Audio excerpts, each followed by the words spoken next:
In the wealthiest corner of Connecticut, behind tall iron gates and sprawling gardens, stood the Hawthorne estate, cold, silent, and haunted by sorrow.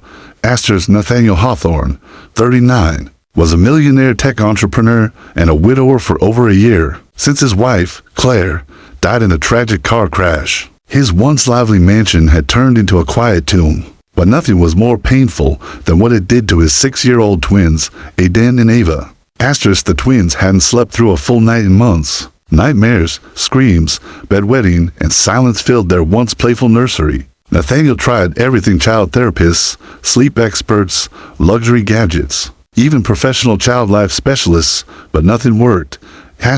Until Miss Harmony James showed up. She wasn't what he expected. She was 32, confident, kind-eyed, with thick natural curls and a voice like warm honey. She had grown up in Atlanta, raised for younger siblings, and worked with grieving children in community shelters before moving north for a better life. Are you sure you're ready for this? Nathaniel asked, skeptically, during her interview. I'm not afraid of sadness, Harmony replied. But sadness is afraid of love. Let's start there. That night, Harmony met the twins. They didn't speak. Ava clutched her stuffed bunny-like armor. Aiden hid behind the curtains. But Harmony didn't push. She simply sat on the nursery carpet and began to hum. It was a soft, wordless tune, something ancient and soulful. At first, they only stayed in the room while she hummed. Then, slowly, they started lying on their beds, clinging to their blankets. By the end of the first week, Ava crawled into Harmony's lap and whispered, "Can you sing the Sky Song again?" But it wasn't just lullabies that changed everything. Harmony began introducing small, powerful rituals, candlelit story time with tales of brave children, breathing exercises where the kids blew sadness into bubbles, and nighttime talks where they could ask anything, even about their mom. One night, Aiden asked her, "Do you think mommy is still around?" Harmony looked up at the stars through the nursery skylight and said, "I think when someone loves you that much, they never really leave. They just become part of the quiet." That night, the twins slept fully, peacefully, for the first time since Claire's death.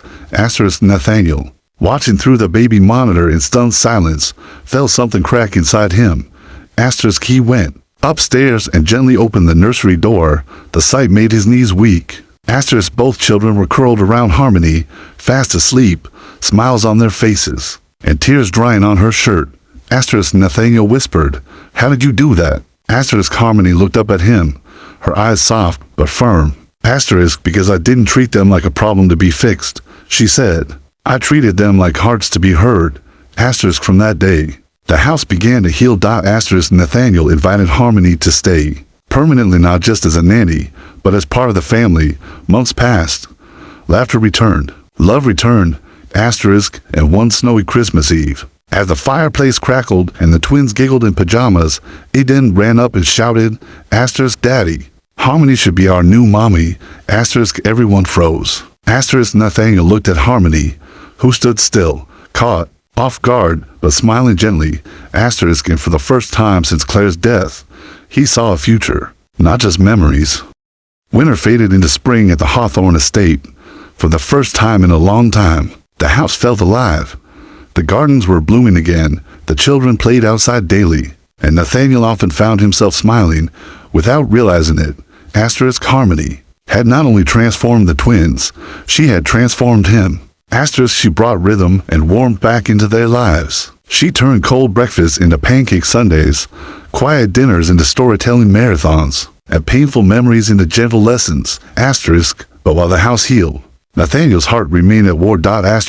He knew he was falling for her every time Harmony laughed, comforted the twins, or sang softly in the hallway. It chipped away at his guilt.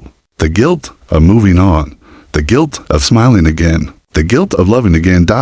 One evening, after putting the twins to bed, Nathaniel invited Harmony to sit on the porch. They watched the stars. "I don't think I've ever thanked you properly," he said. Harmony smiled. "You don't need to. I didn't come here for thanks. I know. But you came into our broken world and made it whole." They sat in silence for a moment. "I still think about Claire," he whispered. "You should." Harmony replied gently. Love like that doesn't just disappear. Asterisk Nathaniel turned to her. And yet, my heart is doing something I didn't ask it to. Asterisk Harmony looked down, her fingers tightening around her tea mug. Asterisk I know, she said softly. Asterisk the next day, things shifted. Asterisk Harmony grew quieter. She kept her distance. She still cared for the twins with the same love and joy, but with Nathaniel, she built walls. Asterisk she was afraid that falling for the man whose children she had helped heal would make her look like a replacement, a rebound, a scandal. Asterisk